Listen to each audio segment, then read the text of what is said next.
Hey everybody, and welcome to my Magicka Dragonknight build for the Scalebreaker patch. Let's just jump right into this. We're starting off this build as an Imperial. This is more of a personal preference for race for me. I really like the passives Imperial has, and I think they all synergize very well with Dragonknight in general, but we'll get into that a little bit later. Some other races you can run for this build are High Elf and Dark Elf. Those two are going to offer you the highest damage, so if you're looking to do the most damage possible, those are the races that you want to go with. And another race I'd say is really good this patch is Breton. Breton already offers some really great sustain with regen and cost reduction, and in this patch specifically there were some Dragonknight class skills as well as some skills outside of the Dragonknight class that we use in this build that did have their costs increased. So Breton looks just that much better because of that. So you definitely check that race out if you haven't already. And the last race I'd recommend with this build is Nord. Nord is just all around a really good, really solid race, very tanky and has really good ult regen, goes perfectly with the Magicka Dragonknight class.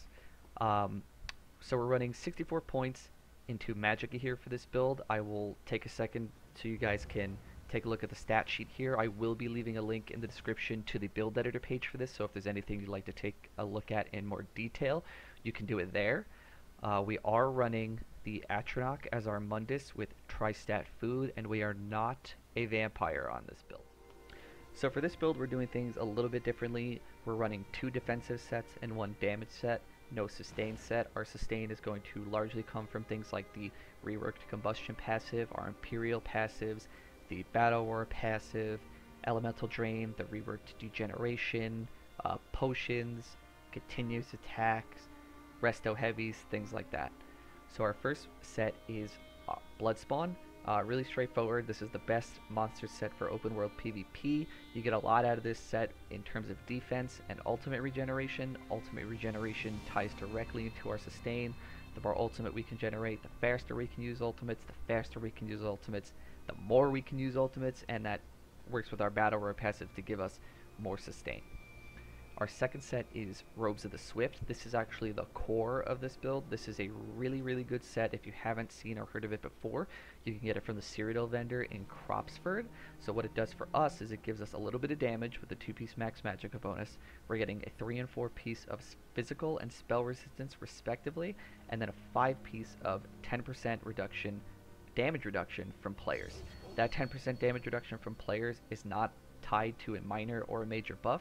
It stands on its own, so it can stack with those major and minor protection buffs. We do get minor protection in this build, which I will show you how a little later, but this set has just so much defense built into it with the 3 and 4 piece as well as the 5 piece. There really is no need to run protective on jewelry, so you free up those 3 slots for anything else like Arcane for more damage, Infused on your regen glyphs for more sustain if you want to do that.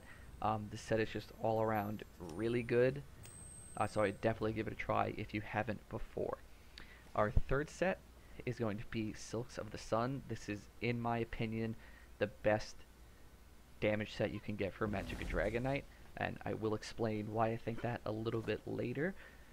But just to keep going with this right now, we are running this as a Fire Staff, and we're running it for the Destruction Staff passive that increases our single target damage by 8%, and we're also running this with a double dot and stamina increase poison. Our final piece of equipment is the Black Rose Restoration Staff. I am sure you have heard or at least seen this set in PvP by now. This is a phenomenally good set for healing. Whenever you apply Steadfast Ward, you get major vitality to you or your target for 3 seconds, increasing the healing taken by 30%. We're running this as Infused for the weapon damage. Glyph, it's a lot of weapon damage and spell damage in that glyph, and with Infused you can pretty much proc it on cooldown once every 5 seconds. For our staff, we're running it as Nerdhoned for the extra damage there. For the jewelry pieces, we are running all Arcane with 2 spell damage glyphs and 1 regen glyph, as well as our armor. We're running all Impen for this. The only exception is I have this as sturdy because I use this on a couple other builds of mine, so I like to keep it sturdy, but for the purpose of this build I would run that as impenetrable. And we're using all max Magicka glyphs. on our gear. Because we're an Imperial and we get more health and stamina from our passives, you don't really need to invest in things like triglyphs. If you're running this build as Dark Elf, High Elf, or Breton, I would suggest taking these 3 big pieces and turning them into tri-stack glyphs. So now we're going to get into Sun versus Burning Spellweave.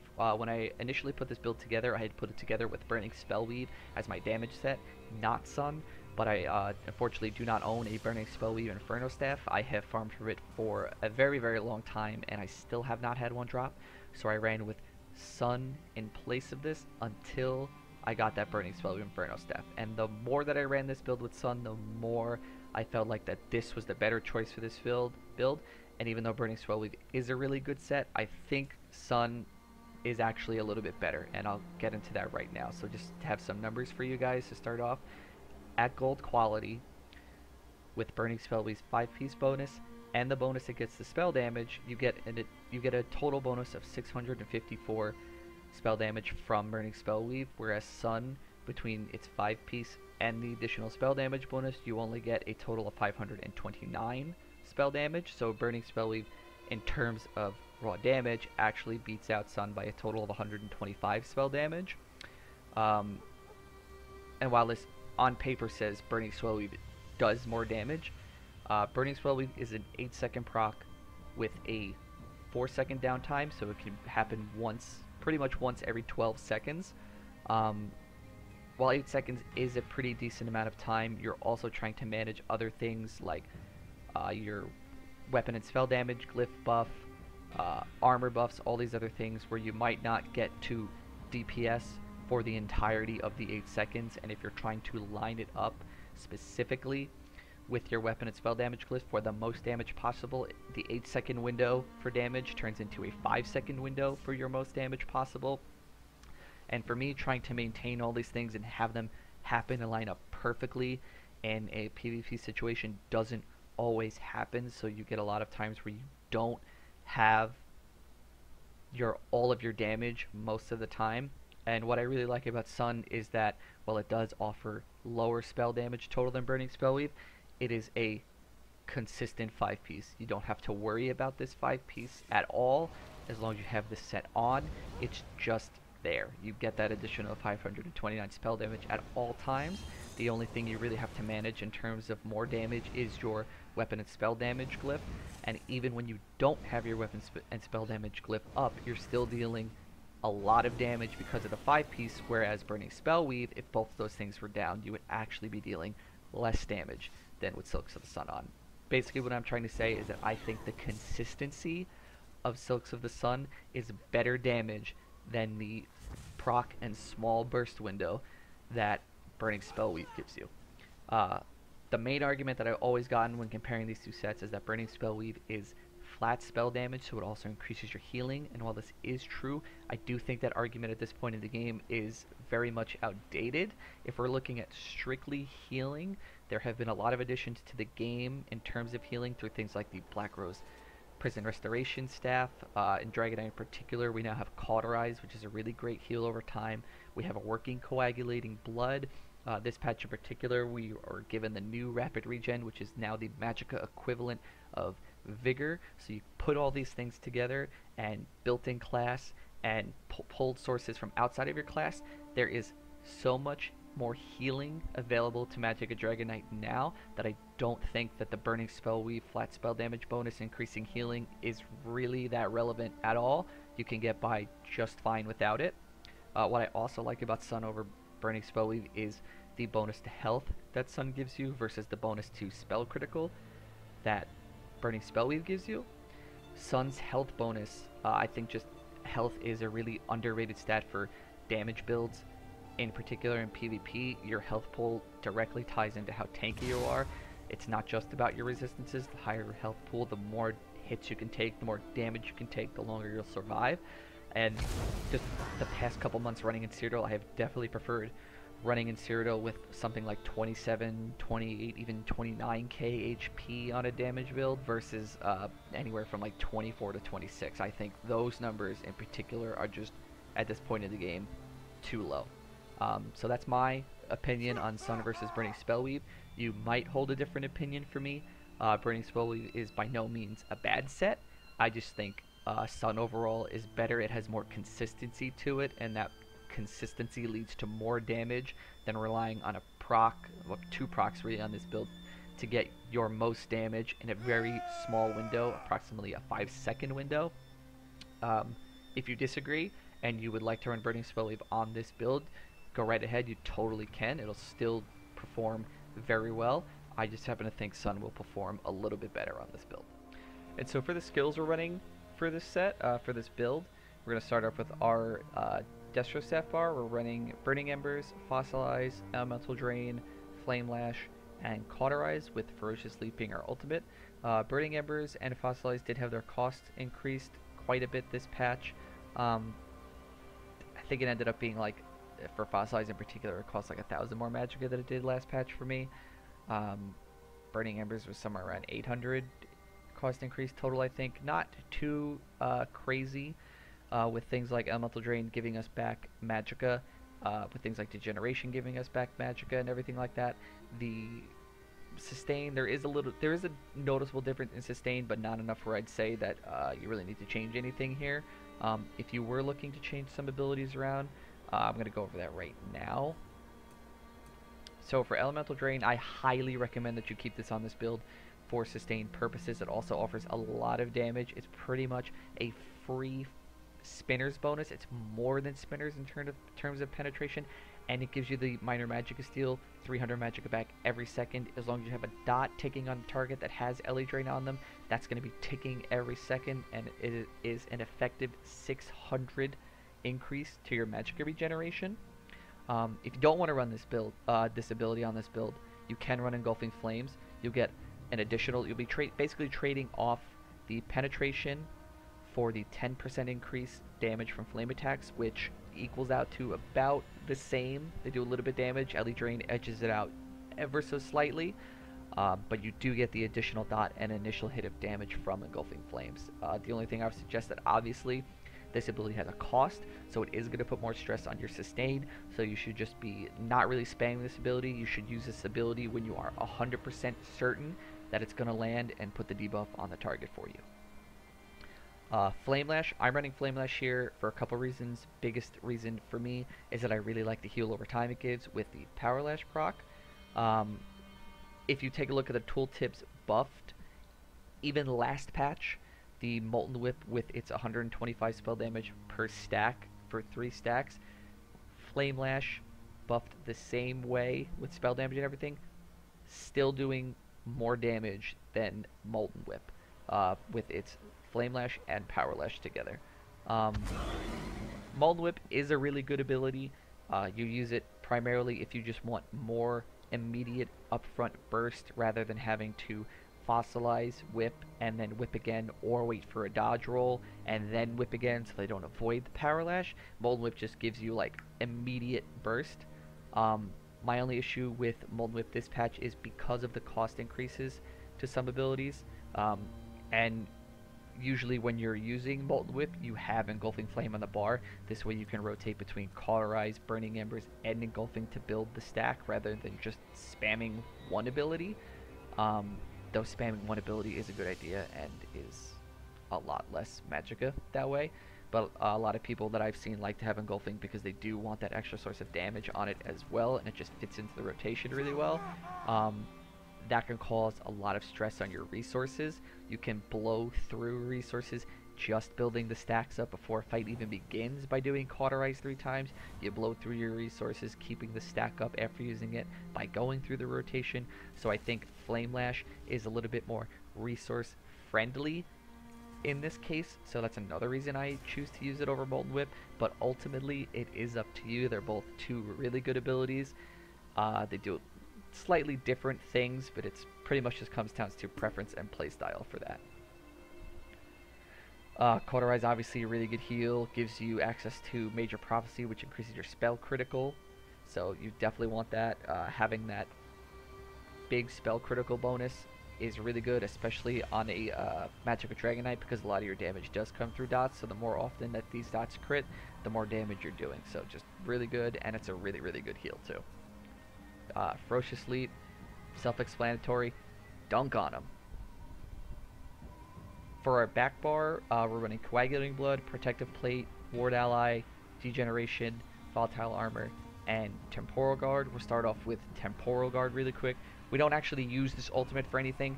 The undo aspect of it is really buggy. I've had situations where you use it and you just go nowhere and then die. The main reason we have Temporal Guard on is for the minor protection. Like I said earlier in the build, Buffer of the Swift's 5-piece is not a major or minor buff. It stands on its own. It stacks with the other protection buffs, so in this case, it stacks with minor protection just for more damage reduction on this bar. Coagulating Blood is our oh shit burst heal. I still really like this.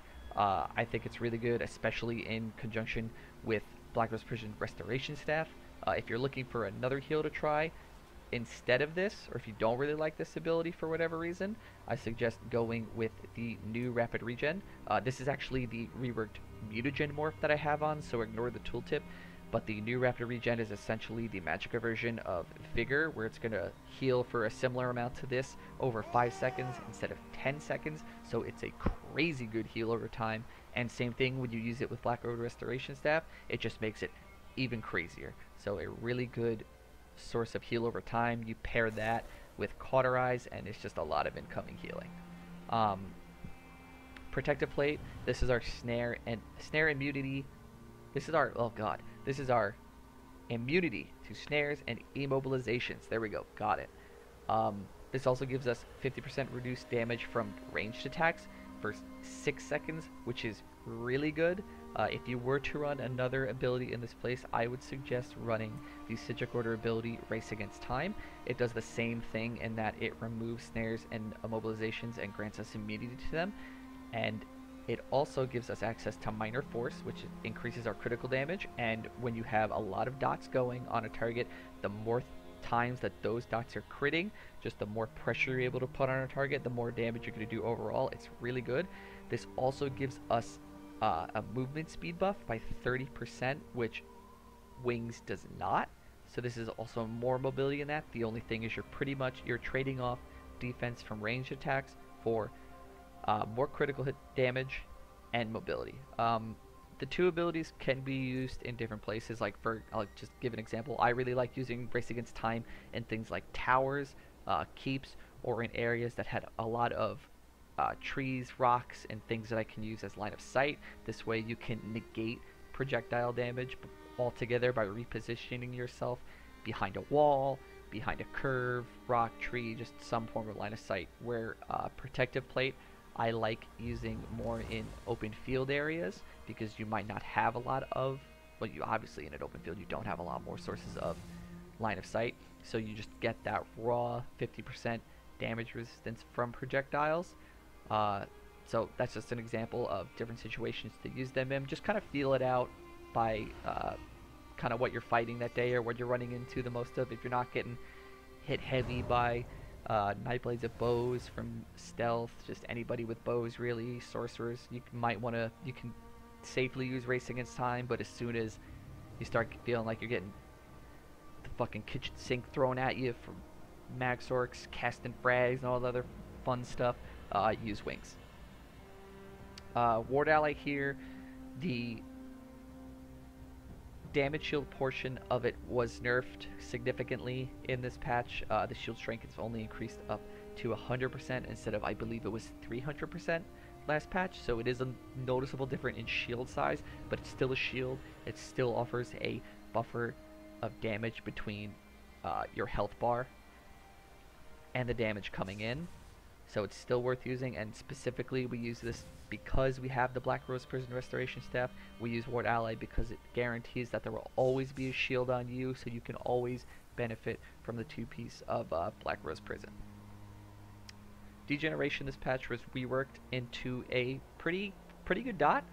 18k right here on our back bar. On our front bar with more damage and buffed up, I think it ends up somewhere between like 23 to 25k dot over 12 seconds. Not that bad. Definitely increases our damage in this build from the past patch. Use this primarily though to get your major sorcery buff. You also want to be careful because they increased the cost of this pretty significantly. It costs 2k to cast from it was some insignificant cost last patch, but this is no longer an ability that you can just kind of put on multiple targets as you're fighting or recast when you're on that back bar every time. You want to cast this once, maybe twice in a fight, and just let it kind of tick down until you need to reapply it again. This way it won't cause such stress on your resources. There is a little bit of resource sustain built into this ability. While Degeneration is active, your light and heavy attacks will restore 100 Magicka when used against enemies, so it does offer a little bit more sustain than it did last patch. Volatile Armor is our class armor buff. This is for our Major, Ward, and Resolve primarily. It does put a little bit of a dot on another target. It's just nothing super crazy, but we do welcome more dot damage on this build, especially in this meta, so it's not bad at all. While active, if an opponent hits you with a direct damage attack, they also take damage, so that's nice too. And for the last bit of skills, we're just going to get into our passives. Like I said, Imperial is a preference for a race for me. I really love Imperial, and I think it synergizes really well with the Dragonknight class specifically for a couple reasons. Tough is going to give us max health of 2,000. Like I said in the Sun vs Burning Spell Week portion of the video, I do think health is an underrated stat on DPS builds, and I definitely do like having anywhere between 27 and 29k HP and Cyrodiil on my damage builds, and what makes that possible is this passive. Our next passive is Imperial Metal, increases your stam by 2,000. Stamina, even on a Magicka build, is such an important resource for me in open world PvP. Lets me roll dodge more, lets me break free more. Just basically with this race and this increases stamina, I never feel pressed for stamina, and I never run out of it. The last passive, and the best passive for Imperial, is the Red Diamond passive. So the first portion of the passive reduces the cost of all your abilities by 3%, and this is not just skills. This is a decrease similar to the Alteration Mastery and Battlefield Acrobat sets. This reduces the cost of everything. All your abilities, your block, your dodge roll, and your ultimates. Synergizes really well with DK. It's really good this patch because of the cost increases we have gotten. It's not a Breton on the level of Breton cost reduction, but Breton only reduces the cost of your Magicka abilities, where this reduces the cost of everything. The second portion of this ability is that when you deal direct damage, you heal yourself for 426 health and 333 Magicka. This effect can occur once every 5 seconds. This procs on cooldown, especially because of Volatile Armor. That Volatile Armor damage return is considered a direct damage attack. So as long as you have that up with people doing damage to you, and as long as you're weaving light attacks and using abilities, Red Diamond will proc on cooldown. And you put that together with Combustion, with the DK's Combustion passive, the Degeneration, Elemental Drain. That's a lot of, in particular, a lot of Magicka coming back into the build, so it helps us ease up on sustain a little bit too.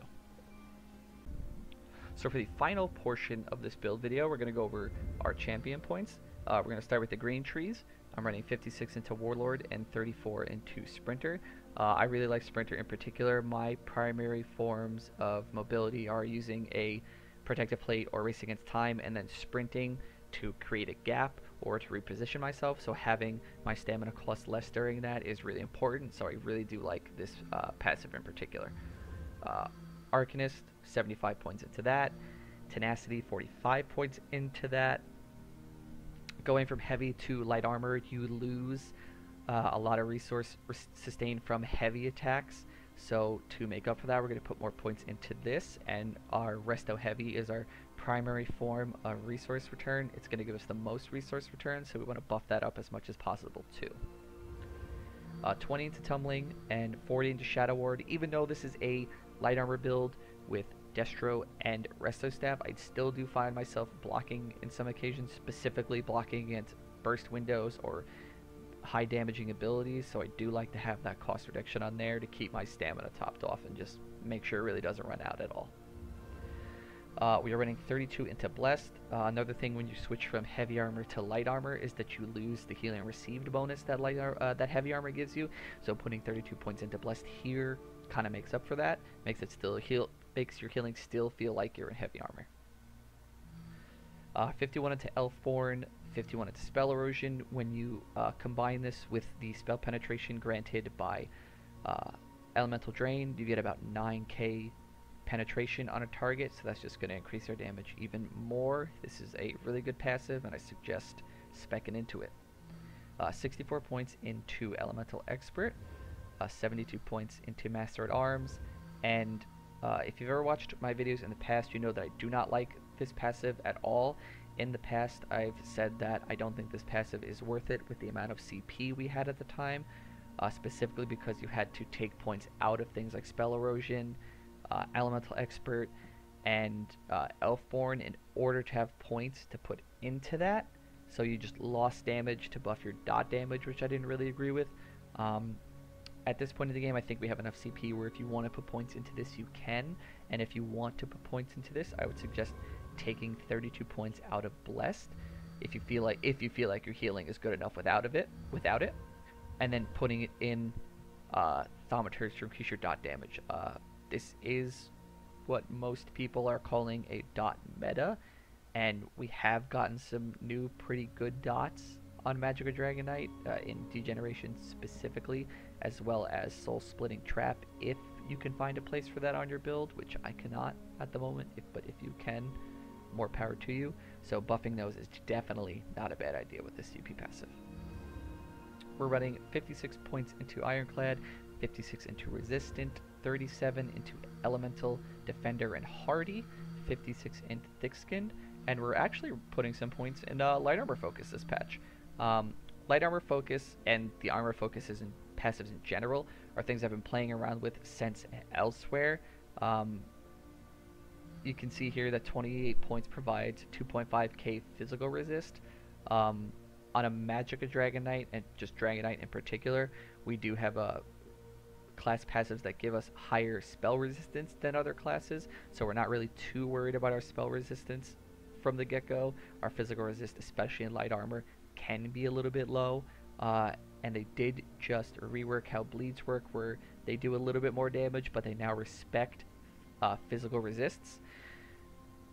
So with that in mind, I think this amount into light armor focus, I know it's more than a 2% increase to damage reduction. I'm not sure exactly, but if you were to take points out of this and put them into Hardy and split them between Hardy and Elemental Defender, because you'd want to keep those two things the same, yes, you would only increase Hardy by 2% from 9 to 11 with 14 points, and same thing to here for that.